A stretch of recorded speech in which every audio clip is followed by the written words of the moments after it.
సరే, దేవుని పరిశుద్ధ గ్రంథము నుండి కొన్ని విషయాలు మనం ఈరోజు ధ్యానం చేద్దాం. దేవుడు ఎవరికి సమీపంగా ఉంటాడు, ఎందుకు సమీపంగా ఉండాలి అన్న విషయాలు ఈరోజు మనం ధ్యానం చేద్దాం. దేవుడు ఎందుకు సమీపంగా ఉండాలని మీరు అనుకుంటున్నారు? ప్రార్థనలు వినటానికి సమీపంగా ఉండాలి, సహాయం చేయటానికి సమీపంగా ఉండాలి, ఆదుకుంటానికి సమీపంగా ఉండాలి, ఆదరించటానికి సమీపంగా ఉండాలి, అవసరాలు తీర్చటానికి సమీపంగా ఉండాలి, కాపాడటానికి సమీపంగా ఉండాలి, రక్షించటానికి సమీపంగా ఉండాలి. చాలా ఇలా చెప్పుకుంటూ పోతే అన్ని విషయాల్లో దేవుడు మనకు సమీపంగా ఉండాలి. దేవుడు ఈ నెలంతా కుటుంబానికి మనందరికీ కూడా సమీపంగా ఉన్నందుకే దేవునికి స్తోత్రం. ఆయన సమీపంగా ఉండబట్టే ఇవన్నీ జరిగినాయి మన జీవితాల్లో, ఇవన్నీ పొందుకోగలిగాం. కాబట్టి దేవునికి స్తోత్రం. మరి సమీపంగా ఉన్న దేవునికి మనం ఏం చేయాలి అన్న విషయాన్ని మనం నేర్చుకోబోతున్నాం ఈరోజు. యెషయా గ్రంథంలో 55వ అధ్యాయము 6వ వచనంలో మాట చదువుదాం. ఆయన సమీపముగా ఉండగా ఆయనను వేడుకొనుడి. సమీపంగా ఉన్నప్పుడే ప్రార్థన చేయాలి. ఆయన సమీపంగా లేనప్పుడు ప్రార్థన చేస్తే ఏం ఉపయోగం? కాబట్టి ఆయన పెద్ద ప్రవక్త ఏమంటాడంటే, ఆయన సమీపంగా ఉంటే అప్పుడే మీ అవసరాలు ఏంటో, మీ ఇబ్బందులు ఏంటో, మీకు కావాల్సిన ఏంటో ఆయనకు తెలియచేయండి, ఆయన్ని వేడుకోండి, ఆయన వెంటనే సహాయం చేస్తాడు అని చెబుతూ ఉన్నాడు.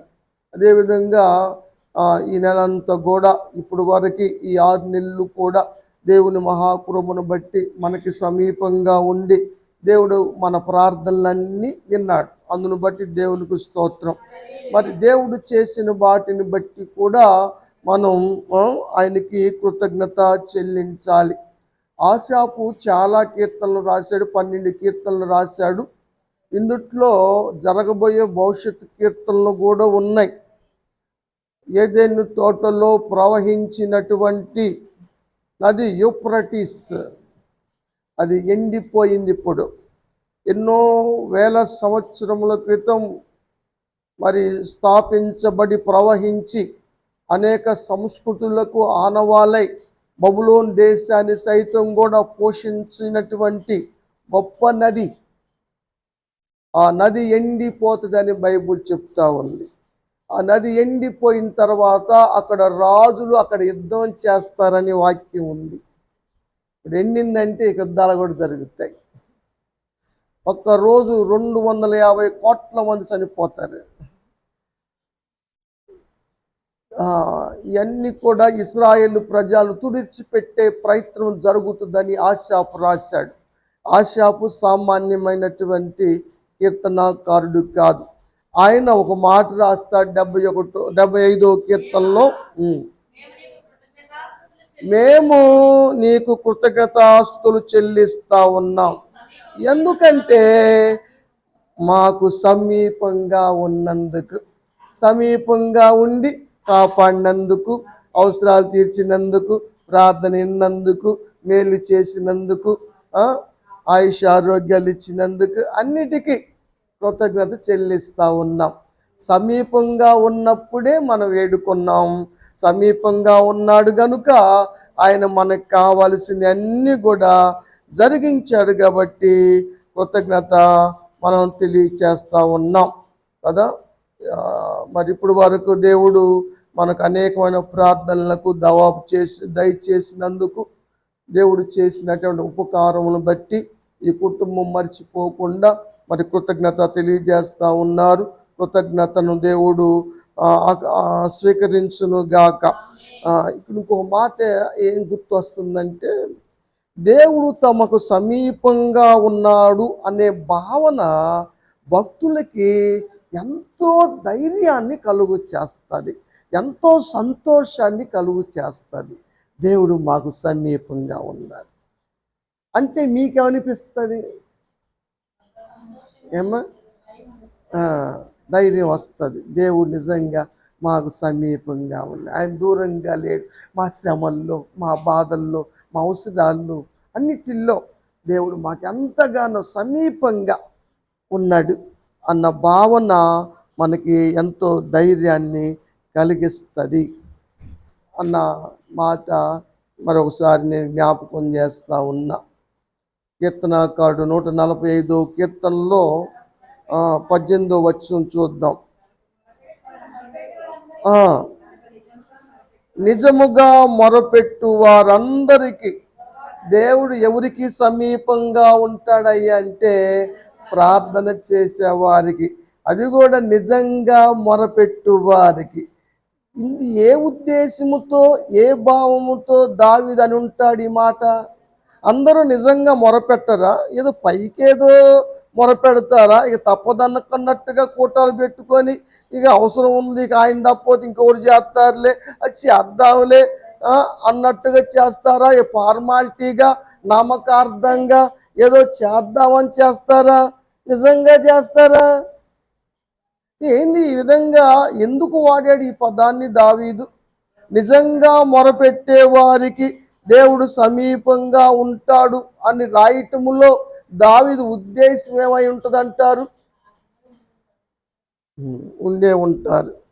Very good. పైకి ఒకలా, లోపల ఒకలాగా. ఇక్కడ దావీదు ఉద్దేశం ఏమిటంటే, నిజంగా అంటే యథార్థంగా, మనసుపూర్వకంగా, దేవుని చిత్తానుసారంగా అని అర్థం. ఆ భావంతో రాశాడు.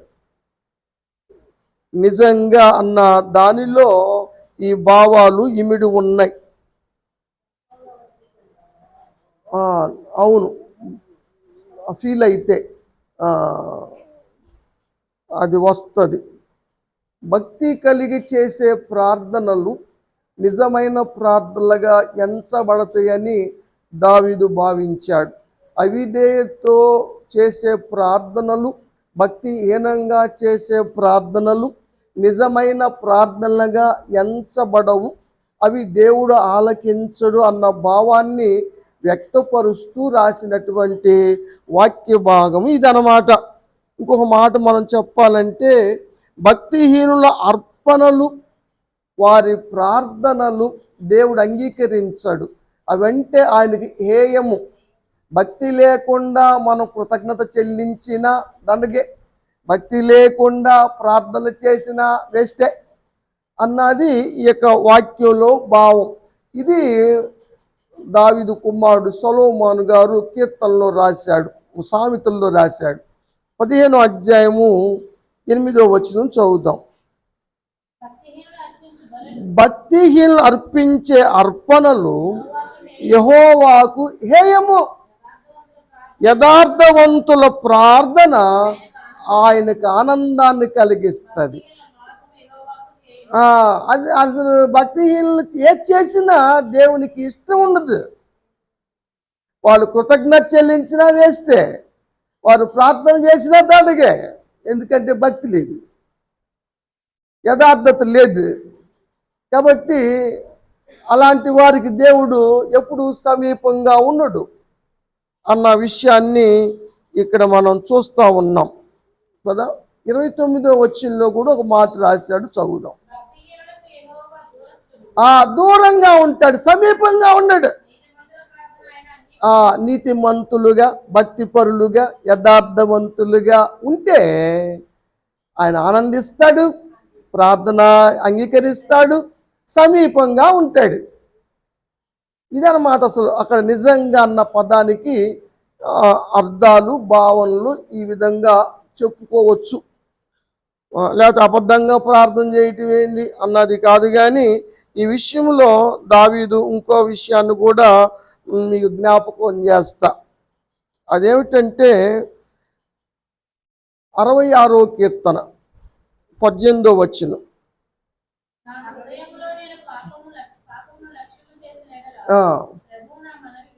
అది హృదయములో అవిధేయతలు పెట్టుకొని, భక్తిహీనత కలిగి, తప్పులు చేస్తూ ప్రార్థనలు చేస్తే ఆ ప్రార్థనలు దేవునికి ఇష్టమైనవిగా ఉండవు.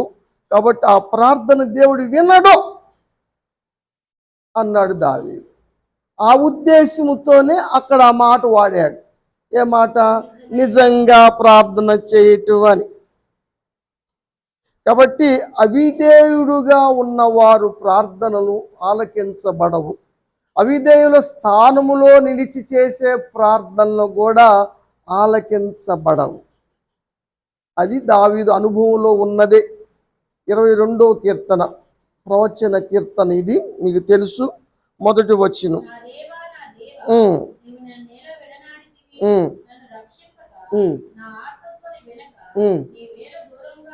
దూరం అయ్యాడు, ఇప్పుడు సమీపంగా లేడు. ఎందుకంటే అవిధేయుల స్థానములో, పాపి స్థానములో నిలిచాడు. ఇప్పుడు ఈ మాటే కదా యేసు ప్రభువారు శిలువలో పలికిన 4వ మాట. ఇది ప్రవచన కీర్తన. ఎందుకు దూరం అయ్యాడు? పాపి స్థానములో ఉన్నాడు. కాబట్టి అవిధేయుల స్థానములో ఉండి ప్రార్థన చేస్తే అవి ఉపయోగకరంగా ఉండవు. 11వ వచనంలో కూడా ఒక మాట రాశాడు.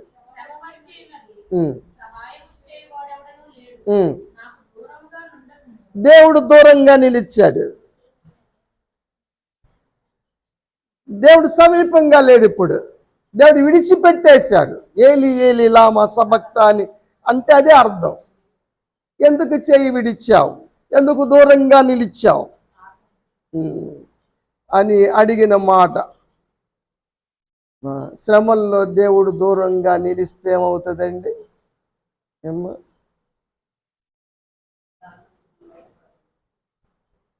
అందుకని దావీదు అన్నాడు, నాకు దూరంగా ఉండకయ్యా, నాకు దూరంగా ఉండకయ్యా అని దావీదు కోరుకున్న విషయాన్ని మనం చూస్తాం. దేవుడు దగ్గరగా రావచ్చు, ఆ శిలువ యాతన తీసివేయచ్చు, ఆ శ్రమను తప్పించవచ్చు, మరణం కాకుండా కాపాడచ్చు. కానీ దేవుడు కాపాడలా. దేవుడు మరణాన్ని అనుమతించాడు అనేకుల రక్షణార్థం, అనేకుల ప్రాణ రక్షణ నిమిత్తం. యెహోవాకు అతన్ని నలుగొట్టడం ఇష్టమైంది. యెషయా అంటాడు 53వ అధ్యాయంలో 10వ వచనం.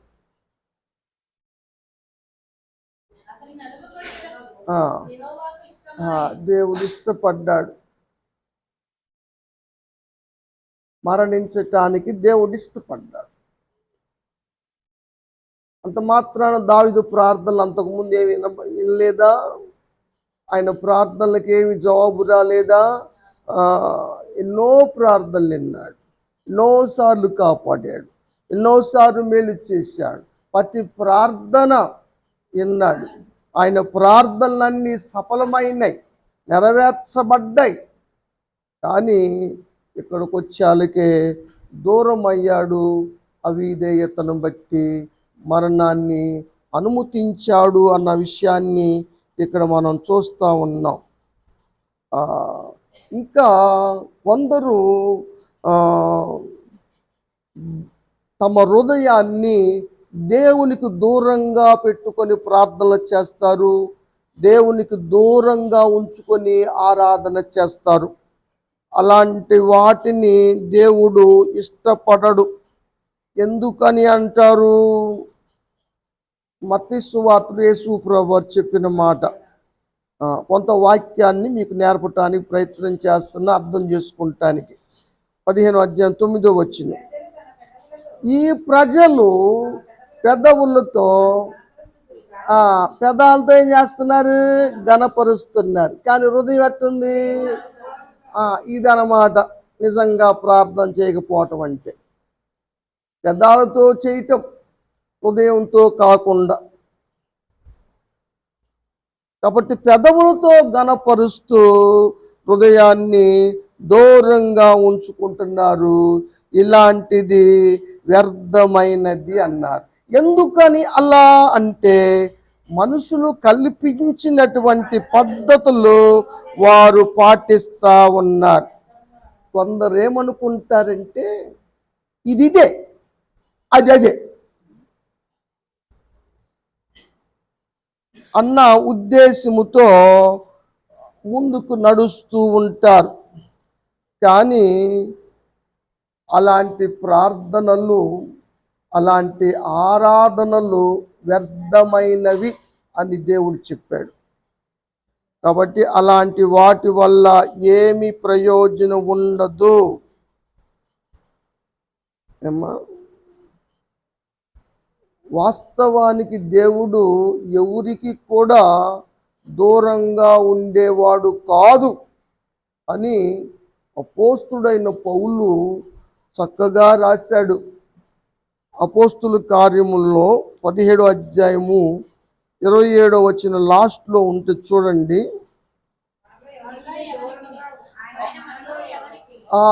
మనలో ఎవనికి దూరంగా ఉండువాడు కాదు ఆయన, అందరికీ సమీపంగా ఉండాలనే ఆయన కోరుకుంటాడు. కానీ మనము రెండు తలంపులు కలిగి మానవుల యొక్క ఆచారాలు కూడా అవలంబిస్తూ పాటిస్తూ ప్రార్థన చేస్తూ ఆరాధన చేస్తూ ఉంటే అవి దేవుడు మెచ్చేవిగా ఉండవు, దేవుడు ఇష్టపడేవిగా ఉండవు. అందుకని ఫలితాలు తీసుకురాలేవు. ఆ విషయాన్ని దేవుడు చెప్పాడు. ఇది కొత్తగా ఇప్పుడు పుట్టుకొచ్చింది కాదు, కానీ పాత నిబంధన కాలములో కూడా జనులందరూ రెండు తలంపులు కలిగే ఉన్నారు కదా. ఏలియా గారు దాన్నే ఖండించాడు. మీరు ఎన్నాళ్ళు ఇలా రెండు తలంపులు కలిగి ఉంటారు? 18వ అధ్యాయం రాజులు మొదటి గ్రంథం 21వ వచనం.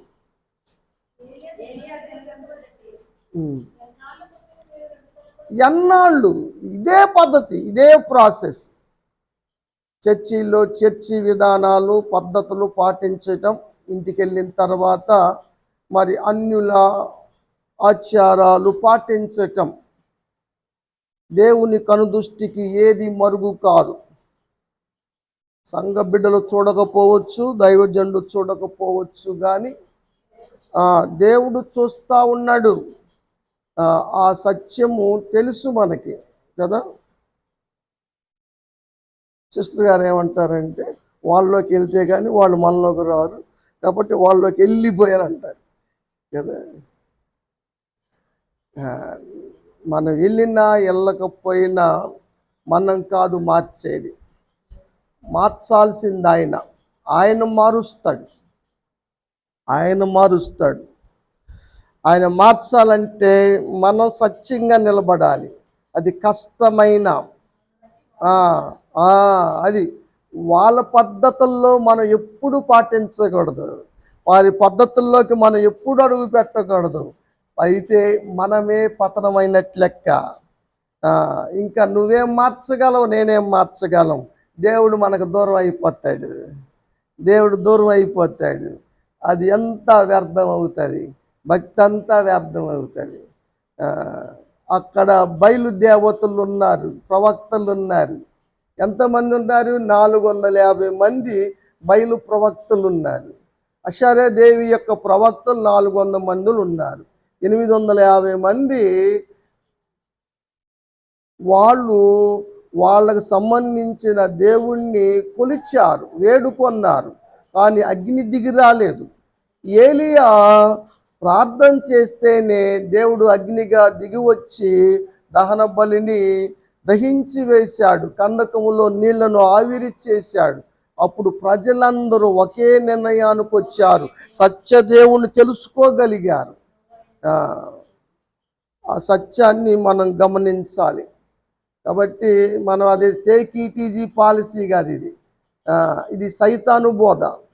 టేక్ ఇట్ ఈజీ పాలసీ అన్నది కరెక్ట్ అయిన బోధ కాదు కదా. ఉంటే చల్లగా ఉండు, లేకపోతే వెచ్చగా ఉండు. నులివెచ్చ జీవితం ఉమ్మేయించుకునే స్థితి ఉండకూడదు, రెండు పాటించకూడదు.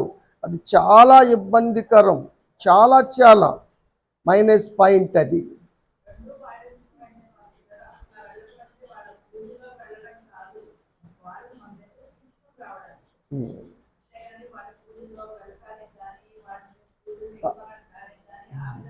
వాళ్ళు పూజలు చేసి పెట్టిన తిన్నావా?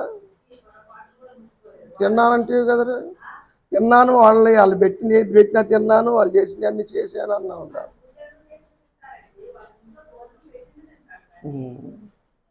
సరే సరే,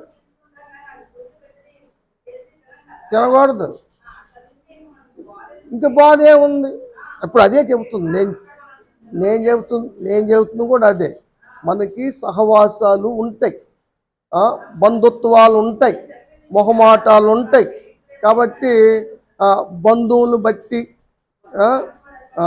సంఘాన్ని బట్టి, వ్యక్తులను బట్టి, పెద్దవారిని బట్టి ఆయన మనకు సుప్రీం ఎవరంటే ఆయన. అది అది అది ఎందుకు చేశారమ్మా అంటే బంధువులను బట్టి. ఎందుకు రాలేదమ్మా అంటే బంధువులను బట్టి. రేపు దేవుడే కాదు రక్షించేది, రేపు కాపాడేది దేవుడు కాదు, బంధువులే కాపాడుతారు, బంధువులే మేలు చేస్తారు, బంధువులే చేస్తారు అంతా. అదే అదే ఓకే ఓకే ఓకేరా. కాబట్టి ఏది ప్రాముఖ్యత, దేనికి ప్రాముఖ్యత అన్నది దేవుడు గమనిస్తాడు, చూస్తాడు. తప్పనిసరిగా దానికి సంబంధించినటువంటి విధానాలు ఉంటాయి. ఇంకో మాట కూడా టైం అయింది. ఏబు గ్రంథం 9వ అధ్యాయంలో 11వ వచనం. ఏబు శ్రమల్లో ఉన్నాడు, కష్టంలో ఉన్నాడు, బాధలో ఉన్నాడు, బిడ్డలను కోల్పోయి ఉన్నాడు, దుఃఖములో ఉన్నాడు. దేవుడు సమీపానికి వచ్చాడు. ఏమన్నా ప్రార్థన చేస్తాడా? ఏమన్నా అడుగుతాడా? ఆదరిద్దామా, బలపరుద్దామా, ధైర్యపరుద్దామా అని దేవుడు సమీపానికి వచ్చాడు. ఏం జరిగింది? చూడలేకపోయాడు. ఏబు చూడలేకపోయాడు. దేవుడు సమీపంగా నిలబడి ఉన్నా కూడా చూడలేకపోయాడు. చేరువులోకి వచ్చాడు, ఇంకా దగ్గరకు వచ్చాడు, చేరువులోకి వచ్చాడు, అయినా కనబడలా. ఎందుకంటే కళ్ళు నీళ్ళతో నిండి ఉన్నాయి, దుఃఖంలో ఉన్నాడు. దుఃఖంలో దేవుణ్ణి గమనించలేం, దుఃఖంలో దేవుడు దగ్గరకు వచ్చి నిలబడ్డా చూడలేం. యుగ సంబంధమైన దేవత గుడితనం కలుగు చేయటం కాదు, మనమే మన దుఃఖంతో మన కళ్ళను నీళ్ళతో నింపేసుకొని, నీళ్ళతో నిండిన కళ్ళు ఏమి చూడగలుగుతాయి? దేవుడు వచ్చి నిలబడినా చూడలేకపోతున్నాం. దేవుడు మాట్లాడదామని, దేవుడు ఆదరించాలనుకున్నా కూడా ఏవు పలకరించలేకపోయాడు, ఏవు మొరపెట్టలేకపోయాడు, ఏవు చూడలేకపోయాడు. లేదా 9వ అధ్యాయంలో క్లియర్ అయిపోయేది, 42వ అధ్యాయం దాకా పోవాల్సిన పని వచ్చేది కాదు.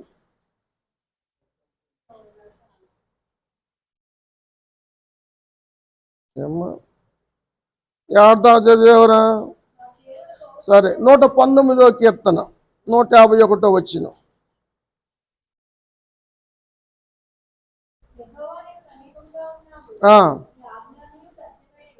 యెహోవా నీవు సమీపంగా ఉన్న. ఎవరన్నారు?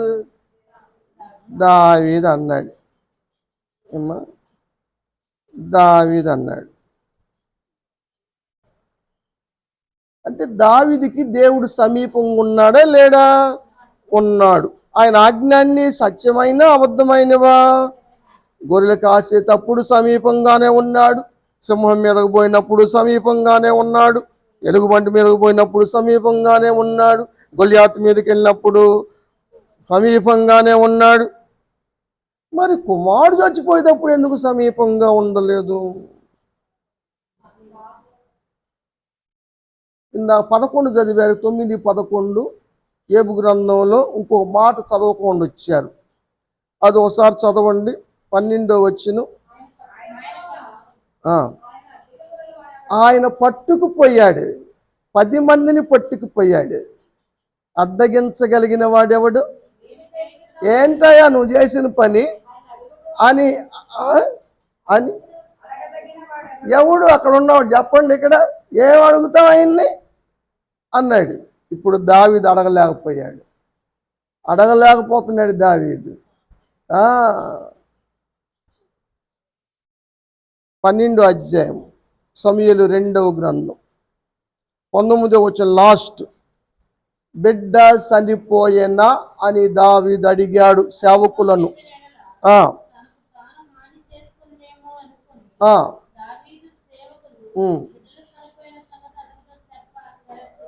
చెప్పలేదు.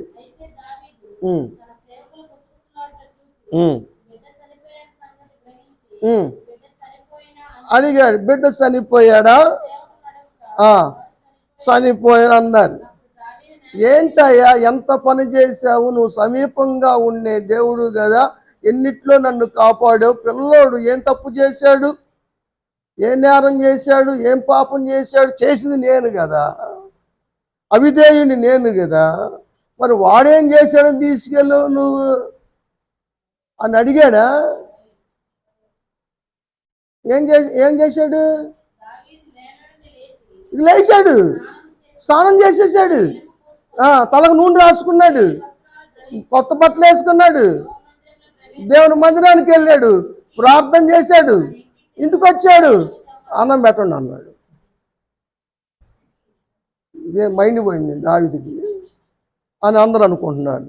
ఎంతగా చూస్తున్నారు, మైండ్ పోయిందేమో, పిచ్చెక్కిందేమో అని. ఏంటయ్యా, ఆడ బతికున్నప్పుడు ఆ విధంగా నేలబడి 7 రోజులు ఉపవాసం ఉండి స్నానాలు చేయకుండా అన్నం తినుకోకుండా ఈ విధంగా చేసి ఇప్పుడేంది ఈ విధంగా చేస్తున్నావు ఏంటి అని అడిగారు వాళ్ళు. అప్పుడు ఆయన చెప్పాడు, వాడు బతుకుంటే దేవుడు కనికరిస్తాడని ప్రార్థన చేశా. ఏమన్నాడు? నా యందు కనికరపడి బతికిచ్చనేమో అని ఉపవాసం ఉండి ప్రార్థన చేశా. అయిపోయింది, దేవుడు తీర్పు అయిపోయింది, దేవుడు తీసేశాడు. ఉపవాసం ఉండి వస్తాడా? రప్పిస్తానా? ఎప్పటికైనా నేనే ఆడికి వెళ్తాను కానీ వాడు వచ్చేది లేదు. మరి ఎందుకు ఉపవాసం ఉండేది, ఎందుకు ఏడ్చేది అన్నాడు. నోరు ఎలా పెట్టడం ఎవరు ఉంటాయి? ఇప్పుడు సేవకులు ఉంటాయి. కాబట్టి దేవుని చిత్తాలు మనకు తెలియదు. అయితే దేవుడు ఏ ప్రార్థనను కూడా విడిచిపెట్టే దేవుడు కాదని మరొకసారి రుజువు చేశాడు. అదేమిటంటే తర్వాత వచ్చిన చదవండి, 12వ అధ్యాయము 23 చదివావమ్మ, 24 చదువు. తర్వాత దావీదు ఏం చేశాడంటే తన భార్య అయిన బత్షెబాను ఓదార్చి ఆమె దగ్గరికి వెళ్ళినప్పుడు దేవుడు మరలా కనికరించి కుమారునిచ్చాడు, గర్భాన్ని తెరిచాడు, బిడ్డకు మారుగా సొలొమోను పుట్టాడు, గొప్ప వ్యక్తినిచ్చాడు. దేవుడు కనికరిస్తాడు, దుఃఖాన్ని తొలగిస్తాడు. కాబట్టి ప్రియమైన దేవుని బిడ్డలారా, బాధపడమాకండి, ఏడవమాకండి, ధైర్యంగా ఉండండి, ప్రార్థన చేయండి, మీ అర్పణలు అర్పించండి. దేవుడు తప్పనిసరిగా మేలు చేస్తాడు. దేవుడు అట్టి ధన్యతను, అట్టి భాగ్యాన్ని మీ కుటుంబమునకును వచ్చిన వారికి శ్రీలతను దేవుడు దయచేయును గాక. ఆమేన్. అట్టి